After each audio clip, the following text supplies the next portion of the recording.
Well, hey guys, welcome back to the channel and welcome back to maybe the last build video in the MiG-17 series. We got all of our parts in stock now to finish this aircraft off. There's a lot to do in this video, so hang tight and we'll get back into finishing this amazing museum quality CARF MiG-17.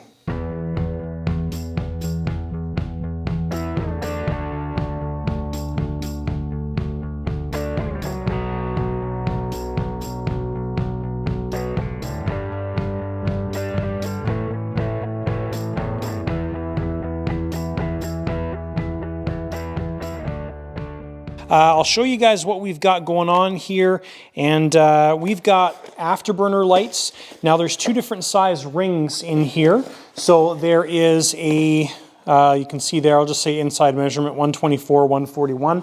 So those rings go together around the tail section. So these are going to be absolutely awesome.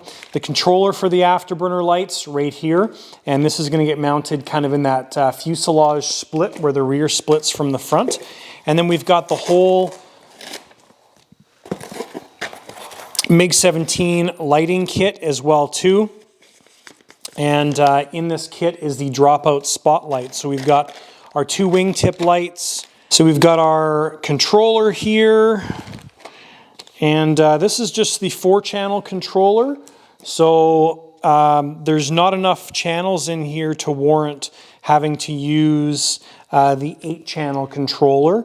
So the 4-channel controller is the one that's included. And then we've got our drop-down flip-out assembly here as well too. So a bunch of cool things going on in this light package, and it is all catered towards this MiG-17.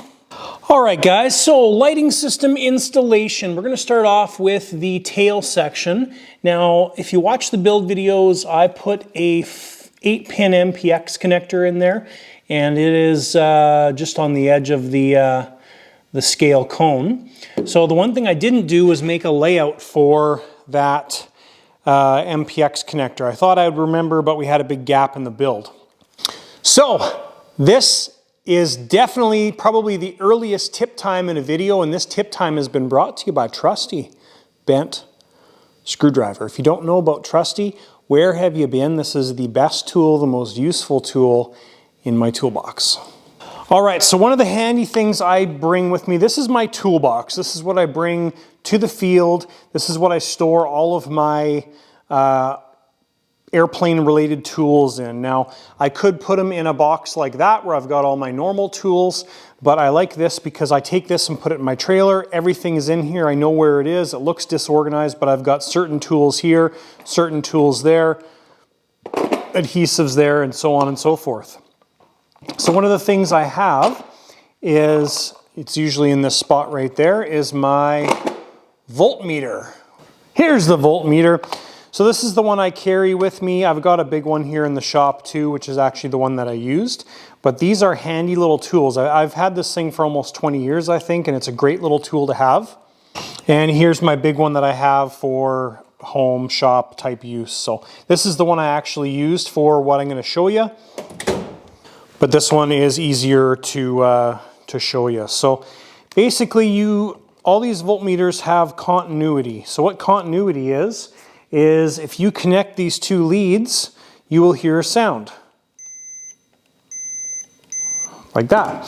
So great tool for finding out, in this situation, which of these wires that we did not make a legend for is the wires back there. So I know I put the positives in a certain direction, so all I did here was take my first two wires that were not bundled together. I found the positive wire, which I marked with the white there, and I wrapped one end of the voltmeter around the wire. And then at the back here, all I did was touch the other lead to the pins and found out which pin is connected to that wire, because the wire from back here to the midpoint or the front part of this rear portion of the fuselage makes continuity. So at the end of the day, this is what we come up with, and I know I put the positives in the center, but this is the layout. And then what I did as I went through this, I took the black silicone wire and I put 1 dash of paint marker representing 1, 2 dashes, 3 dashes, 4 dashes. So now we've got a legend as to what that MPX connector right there looks like. So again, great little tool to have in your arsenal. It's not something I've used it for voltage checking, I guess, at the field, but I don't really use it at the field very often, but I like to have everything at the field with me. But it's definitely something to have in your shop toolkit because it comes in handy for checking voltage, continuity. I use it mostly for continuity, actually, is what I generally use it for. So that is your tip time for this episode. Let's continue with these lights. So now that we've got our legend all drawn up, what we can do is we can take our afterburner rings and we can lay them out and connect them to the MPX connector in this fashion. So that's what we need to do. So let's yank all this stuff out and get it put together. All right, so what I've done here is put the afterburner rings together. We have put some 20-minute high sol in a couple select spots here just to glue this thing together. And it's going to be a lot easier. This inner ring fits very, very tight around the exhaust tube. And then so we want the outer ring to basically be stuck to the exhaust or stuck to the inner ring. So once this is cured and solid, we'll run the wires down here together, and then we'll put them on the MPX plug. So we're going to let this cure and set up. And while we're waiting for that to cure, we'll move on to our rear light here. Now we left the wire hanging out of this area so we could get it all connected. And so what we need to do is pull the tape off, the wire off, and check and make sure that the light actually fits. I've seen a couple other guys put this plane together and they've had to put slots in the side of the light housing. So we'll open up the light housing and we'll take a look. All right, so this is our rear light here. I'll show you the model number there. So it's a white light, slim, and this is the one that goes in that little rear section. So we'll get this out of the bag and see how she is going to fit, or if it's going to fit. All right, so we're not going to need to use any of this wire because we've used the silicone wire for turbines to run all of our leads from the afterburners to the midsection of the fuselage. So I've cut the ends off here, leaving about 4 inches, and then we're going to solder our ends together at this point. So the next thing to do is install the afterburner controller. Initially planned on running the unit like this. You could run it like this, but there is removable clips here as well too. So, you know, if we ever need access to this data port, it's easy just to unclip this unit and it'll come off no problem. So what we'll do is we'll get this glued in place like that, and then we will be able to solder up our wire connections and get those connected to the afterburner setup.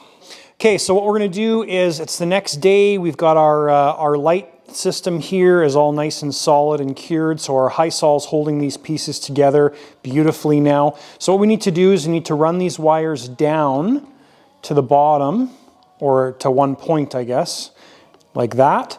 And we're going to need to connect it to our connector here, which plugs into the fuselage. And so when we do this Emcotech connector, we have to just follow our layout that we've come up with on the box here. So what you want to do is, each light has 2 wires going to it, so a main and a boost.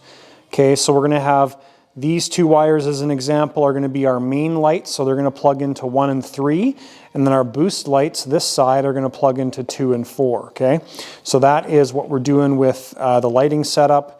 And we need to get that all set up and plugged in. Now it's okay to leave a bit of slack here as well. This is all silicone wire, high temperature wire, no problem. And anyways, we'll get that kind of ready to install as well. All right, so our afterburner light is all set up here. You can see on the Emcotech connector, we've got that all done, and we followed the layout as I wrote it down on the box. So what we need to do now is slide this over top of the tailpipe. Now this is a very, very tight fit. The tailpipe itself fits inside of this ring here, but then you've got all the LEDs protruding from the actual base ring itself. So that's what makes it so tight. So it's going to be a bit of a chore, but it does fit over the pipe. So let's get this installed.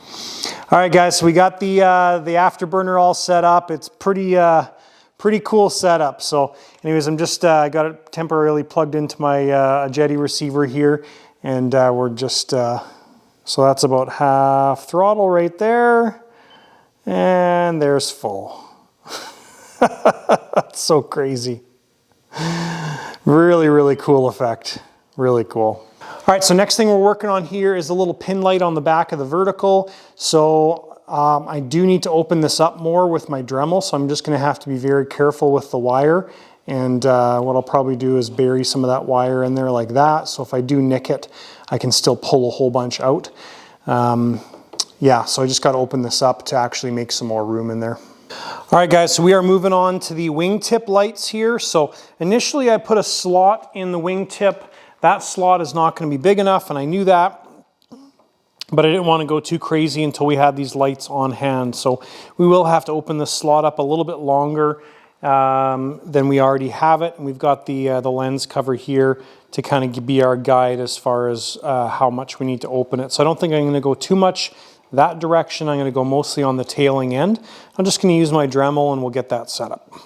All right, so we got both wingtip lights done, which is great. Now we're going to move on to the drop-down light on this wing. So this is the flip-down setup. It's a 50mm light, servo-powered, so it pops down out of the wing and the servo does all that motion. So this is the area where the light's going to come down. So first thing I did here was measuring across one direction, across another direction, and that finds our center. From the center point here, I measured out to the edge, and we're pretty close, within a millimeter. This way we are perfect. So we use that as the center mark. Then we go back to grade school days and take out this thing. I don't know what it's called, but we drew a circle, a 50mm circle. And now we've got our light marked out. All right, guys, so we glued together the drop-down light, and you can see it there. Basically used 20-minute high sol to put that together. So I did that last night as a final step, and we're ready to get this area cut out and prepare it for the light to go in. So I've marked all this out pretty nice and solid. So we'll use probably our Dremel, maybe our X-Acto bit. We'll see what works, but we just need to cut this space out and get it sized for the light. All right, guys, so did some sanding here on the assembly. Also cut the extension piece off because it's really not needed. And the other reason for it is to allow this thing to be easier to shape to the wing. So I sanded all the black stuff off, which we'll just call it paint. And then what I did was I added a bit of a curve to this shape. And the reason I added the curve is so when it gets glued against the wing, it actually sits and follows the curve of the wing. So it's not very pronounced, but I used my belt sander to do that. So also went through and Loctited all the bolts and everything. So we'll get the light reattached and see how it works. And I think we're pretty close to gluing this in place. All right, so we got the drop-down light installed. This was a bit of a challenge to get it lined up and clamped in place. So I needed to get a clamp that was big enough to hold the center section, and then I also clamped the front section here as well too. If you're doing this, just be careful because epoxy drips down on the mechanism, which happened to me. So just got to make sure you clean it up, check everything over. Yeah, getting it in the right position was a bit of a challenge. So one of the things that I used here was a square. Now the root of the wing is parallel to the flight path or the center line of the fuselage. So in that case, we can use a square here and you can get it lined up to the light and make sure that the light is square. So before I clamped anything down, I had that light fully extended and was getting it positioned square to the root of the wing. So we're gonna let that cure overnight and everything else is good. So the way I program this is this drop-down light servo plugs into the gear sequencer. So when these gear come down and the doors open in the sequence, the landing light drops down. So we will we'll also sequence the light to come on, but I wanted a simple way to activate the servo, which is through the gear controller. So that's how we manage that. All right, so just working on the cockpit again here. The next thing that we can do, we're waiting for the canopy glass to cure. I'm kind of trying to figure out where we're going to put the plugins to make the pilot's head move and also the linear actuator move. So I was just getting this installed, and I haven't installed this yet with the gear in the up position. And now what's happening is the servo arm that holds the servo itself on the gear is hitting this part of the cockpit. So the cockpit won't sit all the way down because it's resting on top of this servo. So not a big deal. There's no way around it mechanically that we could make the gear do something different. So what we need to do is just cut out this part of the cockpit, grind it out. You'll never see that from the inside because the control stick's in the middle, pilot's legs and everything. So it's pretty normal stuff to have to do this. So we'll just sand that out. What I want to do is have the hatch set up here so there's no extra plugs. So basically what happens, the hatch goes on.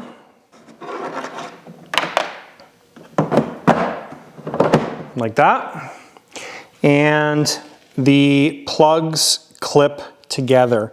And there's zero thinking, anything like that. And so this thing slides in and you're done.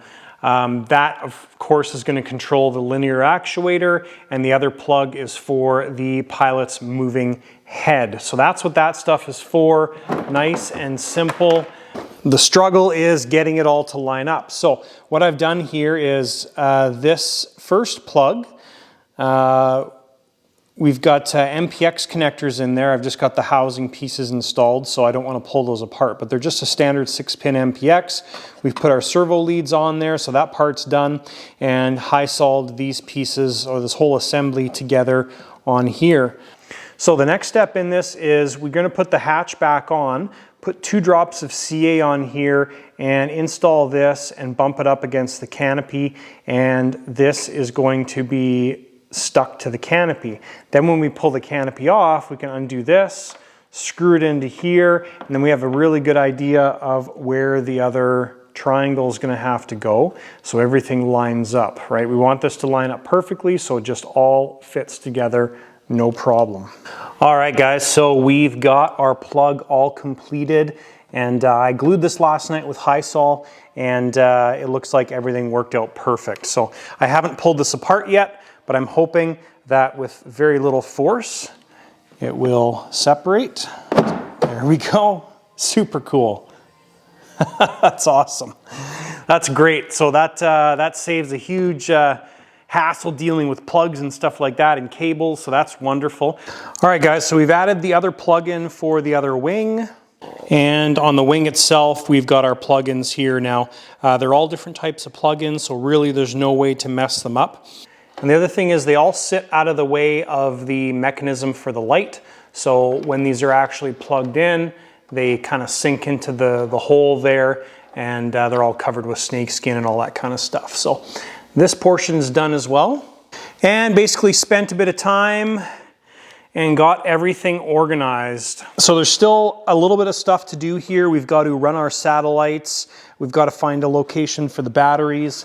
And our lighting system needs to be hooked up as well too. So right now our lighting cables for all of the wingtip and fuselage lights and that kind of stuff is all right here. And then we've got our power lead here. It's plugged in where it needs to go. But we do need to basically find out where the batteries are going before we can kind of move forward with this. Now I could do all the light wires here, but we'll wait till we've got power to the controller. So the organization here is pretty much done. We've got a couple of last little things to do, and then of course mounting the batteries. Now I don't know if the batteries are going to end up here, if they're going to end up back there, if they're going to be split in different areas. We do have lots of different spots we can put them, but basically this stuff is done. And what we've done here is our power box extensions for the display and the on-off switch. We ran those down, and they're neatly run to underneath the board, and then they plug into the side of the Royal. So we've got 2 removal points here. So if this board ever needs to come off, there's one of the plugs right there, another one of the plugs right there. So this area has to stay pretty wide open because the cockpit sits right here and it almost touches the intakes. And then you've got the gear, of course, as well. So that's the organization behind this MiG. So next steps to do is to essentially get the wings on and do our center of gravity checks and find out where our battery locations are going. And that's the next steps. All right, so it is time to work on the gravity of center of gravity, CG, whatever you want to call it, for this aircraft. So we've done a couple things here. We've got a spare pilot. This is a Warbird pilot that we're going to be putting in this aircraft. Now this is just one I have for another build. We're still waiting on the Warbird pilot to show up, but it's the exact same pilot, moving head, all that kind of stuff. So that's the pilot weights all figured out. Of course, we will have a few things to add to the aircraft, like wiring and stuff like that. But the whole point of this right now is just to get in the right wheelhouse for the battery location. I mean, if we have the batteries here, underneath obviously, but in that location, and it's just slowly dropping the nose, then we know we're pretty good. But if we have the batteries sitting here and the nose won't come off the ground when we lift it up with the pulley system here, obviously we've got to change something. So that's the whole point of this, is just to get it in the right wheelhouse, and then we'll check it afterwards. Now I've got a pulley attached all the way up there, and we've got a rope coming down. So we're just going to do this the old-fashioned way to begin with. So on our fuselage joint here, I have marked the 2 CG locations, and what we're going to do is we're going to go in between the 2 of them, and we're just going to split the wing a little bit. And when I say the old-fashioned way, it's just a simple way to do it. So a string with 2 Futaba helicopter horns on it, and we just place this right underneath the wing, and we can lift up from the rope, and that is going to give us an idea where we need to be and where we're at. So that's the next step. I got to split those wings off a little bit and get the string installed. All right, guys, so here's the process when I'm doing this by myself and beautiful wife is busy. So as I showed you, I've got the pulley set up there. More importantly, what I do is I put a loop in the end of the rope. And what that allows me to do is to lift up the plane with my foot.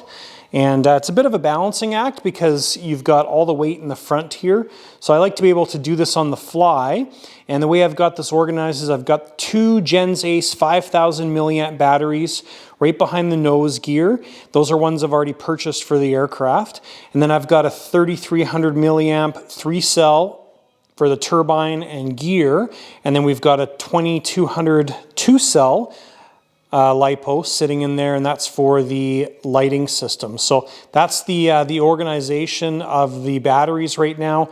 And then we've just got a bunch of strips here. I find it's easier to start off nose heavy when I'm doing this and then let the plane level out. So what I'll do is I'll get organized and I'll show you guys my process for doing the center of gravity the old-fashioned way.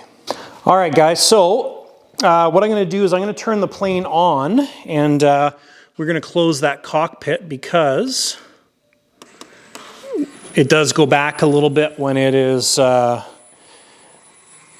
open, obviously, and we don't want that to affect the center of gravity. So.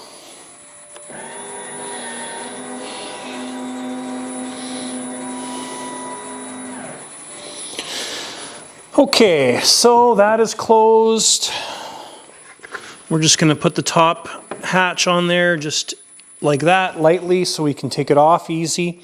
So when I lift this up, you'll see that it starts off as nose heavy.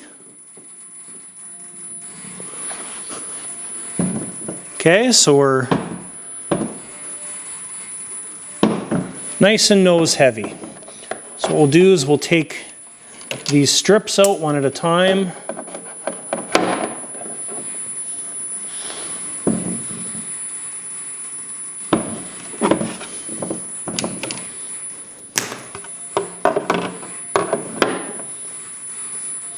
Now what this tells me initially is that we're in the right wheelhouse for where those batteries need to go.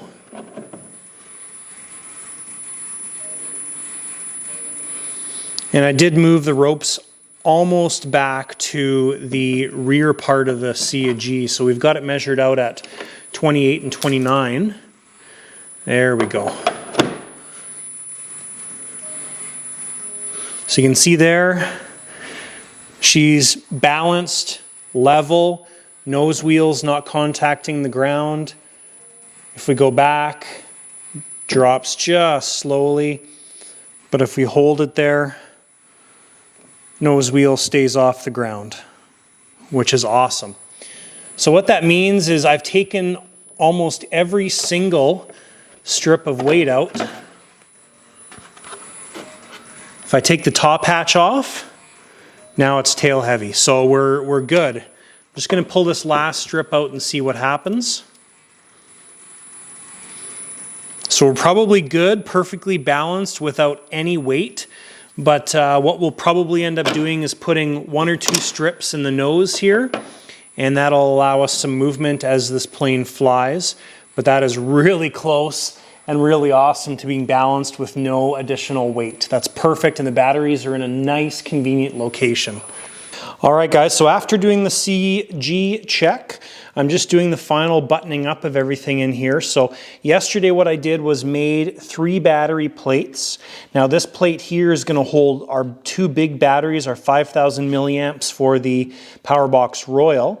This one here is going to plug into the red plug, and that red plug is for our turbine and gear battery.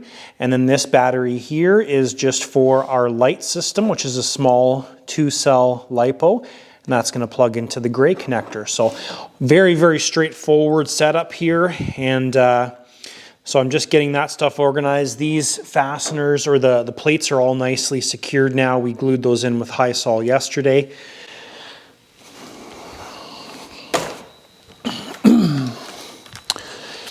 And then we've got all of our batteries laid out here. So the batteries, what I like to do is to label these guys. So it's not really a big deal, but we just know at least when they were put into to service. So we've got the 2 5,000 milliamp Gens Ace hard case LiPos for the Powerbox Royal. The ends have been changed to the MPX ends and all that stuff. We've got our 3,300 milliamp 3-cell LiPo, that's for the turbine and the landing gear, and of course that's been marked as well too. And then just picked up our little battery today for our lighting system, and same thing. So that's our bundle of batteries. That's going to be powering everything on the aircraft. So next thing to do, we've done this already, but we need to put our Velcro on the other side. On the plates, I've just gone with small pieces, so we're also going to have a Velcro strap holding those on. So this is more or less for positioning than anything, and it'll be sort of difficult to pull off, but it's just going to hold it in place. All right, guys, so we've got all of the wiring and everything done in here. The only thing left to do is to put our random motion generator right here, but I left this set up, so if you ever want to get rid of the random motion generator, these just plug in together. But that is everything good to go. So we've got the batteries laid out. The Velcro on the battery trays holds the batteries in place along with the Velcro strap. We've got our antennas run, so we have one satellite right here going front to back, one satellite right here going up and down, another satellite underneath the top hatch here, and that goes side to side. So we've got all axis covered. And the reason I put this one up here is because there's no carbon in this area. Down below, obviously, we've got carbon tray, and a bunch of carbon in the front end. So just trying to keep that away from the carbon as much as possible. A couple important things with the UNILIGHT setup. So when you do this, you have to be mindful of the wingtip lights. Now the wingtip lights, if you're using these UNILIGHT ones, if you've been watching the build, you can remember back when you put this metal cooling thing in there, and there's 3 wires coming off here. So the positive on those 3 wires is generic. So the orange wire here goes to both the white and the green or red lights on the wingtips. The black, the negative, determines what does what. So channel 2 here, we've got it set up with the green and red light, and those go to one channel, and channel 1 is the white flashers or the white lights on the wingtips. But you only need to hook up the black wire or the negative to that channel. So just keep that in mind if you're setting the UNILIGHT system up. And that's it. So let's turn this thing on and see how she looks. Other thing with the UNILIGHT setup, and this is one of those things that makes using the IX20 radio a little bit of a challenge. When you're using something like a Jetty radio, you've got essentially unlimited options. The Spectrum radio, you can kind of work around things, but you don't have the options you have with some of the other radio systems. So it's a little challenging sometimes to use this radio, but we made it work. So if you look at channel 4 here, and watch the travel on the channel, that's the light channel. So right now I've got the light switch set up on E here. So when it's forward, everything is good to go. So we're at plus 92. So when we're at plus 92, what that travel on the controller does is that travel of that channel determines what the controller does. So if you start off at 150 and you go all the way through the setup to minus 150, you'll see that the layout on the channels changes at kind of every 10 points, I think, or something like that. So with E forward, all of our lights are on, even the drop-down light, which is right there, and the wingtip and tail lights flash. So when we go to the middle channel here, we're at 0. When it's at 0, what that signals is the drop-down light turns off. And when we're on the full back position at minus 144, every channel turns off. So what I wanted to do is to have an off switch for the lights, really not use the middle switch. So that's on. But what it does is this is also set up to a mix to the gear channel. So if you watch channel X4, which is channel 14, so you'll see 92 there. So everything would be working fine. When we do gear up, that goes to 0, and the gear channel is actually right there. That goes to 0, and that turns off the drop-down light here, but everything else stays on exactly like it should. So that's the whole point of that mix. And I'll show you the mix that I set up to do that. So P-mix number 1, so X3 to X4. So that's basically the gear channel to X4. And all I did there was go in there, we have to put our offset up, and we've got 50%, which ultimately is the offset to make that channel 14 do what it's supposed to do. And then now if we do gear down, you'll see the offset goes to 0, and we've got our switches laid out and all that kind of stuff. So that's how we got that to work. So something like the canopy, that's something that I would really like to be using like my Jetty radio system for, because with the Jetty radio system, you can use logic and you can say, okay, here's a great example. We only let that canopy open if the gear is down and the turbine RPM is below 30,000. So essentially you've turned off the turbine. The radio will not allow that cockpit to open unless those conditions are met. So that is the, I know a lot of you guys are asking me to do a video on why I made the switch to Jetty. That's one of the reasons, and your options with it are unlimited. So anyways, let's get ready to turn this plane on and take a look at the lighting setup. All right, and once again, I don't suspect the camera is going to pick it up very well, but super cool setup. So there's the drop-down landing light. So when we give the gear up signal, that light pulls back up into the wing and the light itself turns off. We've got our red and green lights on the side with our white lights flashing. So super cool. And then we've got the rear flasher there. And there's the green one on that side. Beautiful aircraft, really, really nice. Really quite impressive. All right, guys, we've enlisted beautiful wife's help and, of course, Nez is always on standby just in case. So we're going to do a gear retract on this, and we'll see how that all works out. I'm sure it's going to be just beautiful. And then we'll be ready to fire up the engine tomorrow. So we'll turn the lights on just so we can have the full effect of that landing light coming up. So if you lift underneath the elevators, stand right behind, yeah, just like that. You can go underneath. Hold on a sec.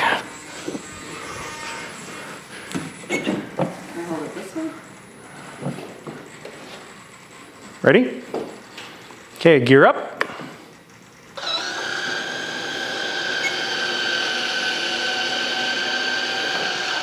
I hope it works, I can't see, so. Beauty. Gear down. I saw the landing light come down and turn off, or turn on. Awesome. All right, so that's the gear system check. Programming is pretty much done. We got to do a little bit of programming on the surfaces. We'll double check everything. With this plane, you're essentially wanting as much movement as possible, which we've already got, and do a test run of this engine tomorrow, and she's done. All right, guys, so before we run this engine, we are going to do one more center of gravity check on this aircraft. So we've got the batteries reinstalled. We've got everything put back like it's supposed to. So you can see here that our string is basically in the middle of the range. So this is the recommended from CARF. This is where most guys have been flying it. So we're right in between there, and that'll give a good idea of where we should balance this thing, or if we're close to balance. Now, I didn't add the lead weight to the nose, and part of the reason for that is because we added the extra wood material for the trays. So that's going to kind of compensate for the weight. And there we go. That's awesome. Perfect. Perfectly balanced. So it should be extremely flyable at that location. And if we need to move it back at all, we can add a couple strips or a couple ounces to the tail, but that is beautiful. Worked out awesome. All right, so next task at hand is to set up the turbine, prime the system, and let's run this thing and see how she runs. We're gonna do it on the first run up with the engine hatch and everything off, just so we can see everything that's going on and have a good visualization of everything that's happening. So I'm gonna get that stuff ready and we'll run this thing. All right, and I'm just adding fuel to the system here with my Jersey modeler tank, and just a couple points of interest. Number one, with this tank setup here, you really wanna fill them slow, especially when you get to the saddle tank. So what happens is the saddle tanks are a bottom drain. So right at the bottom of the tank, we've talked about this in the build series, but right at the bottom of the tank right there is the pickup line. There's no clunk in the system, and the vent line is right at the top. Well, what happens is the fuel shoots up and it'll actually be sucked out by the vent. So you want to either fill really slow, or you want to have a taxi tank attached to the system, or both actually would probably be a good idea. Otherwise, you're going to lose all your fuel out of your vent line when your tanks are empty. As that tank fills up, it's probably going to get better. But all right, and I totally forgot to show the afterburner lights when I did the light walk around. So here is the afterburner lights. Pretty cool. Awesome, let's run this thing. All right, first run of this engine. We haven't test run this engine yet, so this will be the first run of this Swiwin 300 or 240. Timer start, timer stop. Now I have primed the system, so we've got fuel almost to the engine.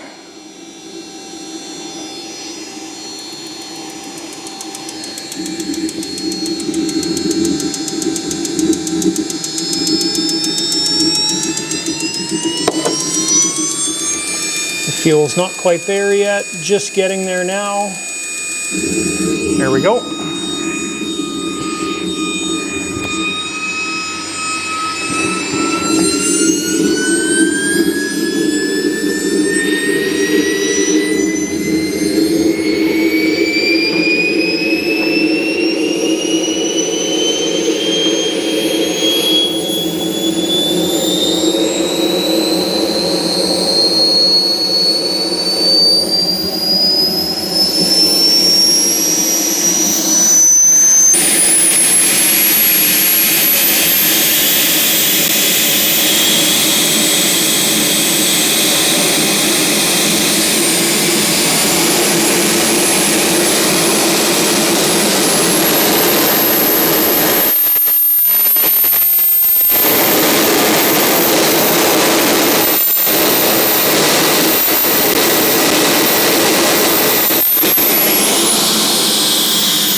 All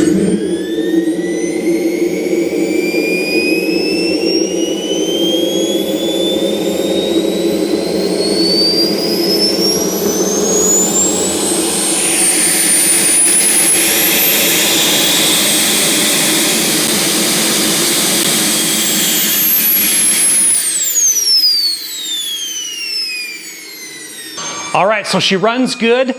There was a little bit of interference on the nose wheel with the gyro, so I'm gonna go in and turn the gain down.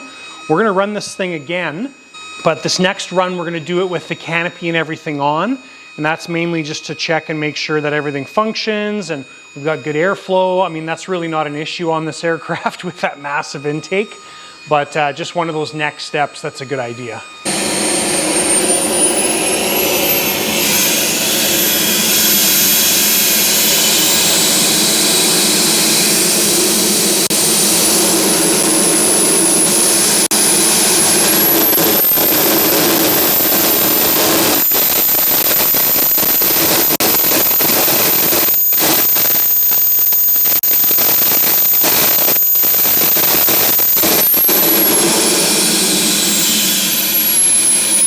All right, guys, so I've gone through and done some programming here, and I've set this up for my switch layout, but the owner's got a different switch layout, but that's stuff that is easily played with because it doesn't affect the power box setup. It's all done in the radio. So essentially, we've got our gear switch down here. Gear up. Gear down. That, of course, affects the lights like we've already talked about. Our flap switch, which is flight mode, is here. So when I start my radio, I set everything up forward, what I call forward. So all pointed that direction. The sliders, I guess you'd call them back. So they're back towards me and back towards me for the air brake. So we've got our air brake on this side. We've got our wheel brakes on this side. And our flap up is that way. Takeoff flaps, flight mode 2, Flight mode 3. flight mode 3. Flight mode 1. So we've got our canopy switch here. Canopy close. Canopy open. We've got our Lights off. Lights on. Landing light off. Lights off. Lights on. okay, and then our gyro switch. Gyro on. Gyro off. So gyro off's towards you. Gyro on. Gyro on, these two settings are the same, and I'll show you the dual rates that I've set up in here, and that's basically everything. So what I do is we'll go into our model adjust, dual rates. So we use aileron as an example. We drop the travel down to 80%. We can up that because we have the movement available, but this gives us 1 inch of movement, which is seems like the right amount. We can also increase that, of course, as well. So we have 3 different curves, and we've got our expo set to 20%. So you can see here when I switch it to the middle section, gyro on, it's the same settings. When I go to gyro off, our expo increases. Now the reason for that is when you turn the gyro off, the planes generally become more sensitive. So the gyros always add some expo to the feeling. So on a big plane like this, we may dial all the expo out or pretty much all of it out because the bigger the plane, the softer it feels anyways. But anyways, when the gyro's off, you want to have more expo than what you're running in gyro on mode. Because if you leave it all at 20%, what happens is when you turn that gyro off, you're going to get used to flying the plane a certain way. Turn the gyro off, it's going to be way more sensitive, and that is part and part because there's no additional expo added by the gyro. So we've done that to every dual rate here. And that's one of the differences, and I'll talk a little bit about this as we go through different planes, but that's one of the differences with the IX-20 compared to something like a Jetty. When you go into the Jetty dual rates, you've got options for every channel. You can set a dual rate on, so it's handy for different things other than just your control surfaces. But we've got the same thing set up on rudder. And then with our elevator channel, we're getting more down elevator than up elevator. So we've got 2 separate dual rates here. So we've got 80% for up elevator and we've got 70% for down elevator, but that gives us the 1 inch of travel. And then we've got 20% normally with gyro on, 25% with gyro off. So that's a little bit of the programming stuff. So the reason I do those switches forward is I can look at my radio and say, okay, all my switches are forward. I'm ready to turn this plane on. The reason I did that years and years ago is because, you know, you have the gear switch in the wrong spot. I mean, there's lots of different fail-safes built into the sequencers and controllers and stuff now, but it's nice just to have that visual of everything forward and it's ready to start. So that's how I do my radio. And of course, the owner of the aircraft can modify it as he needs to. So basically the last step for us is to go through and shoe goop our connections. So we're just going to make sure all of our connections are nice and tight and insert it all the way. And then we're just going to do our normal shoe goop on all of the connectors. And that will be the final steps of this aircraft. We'll drain the main tank. The UAT always has fuel in it, so we'll leave that with some fuel in it, and she is good to go. All right, you guys, final steps to this beautiful bird. We added a couple scale details like I talked about previously, so just painted the little vent hole things there. There's a shot around her. The pilot we're still waiting for. And then we added that stuff right there.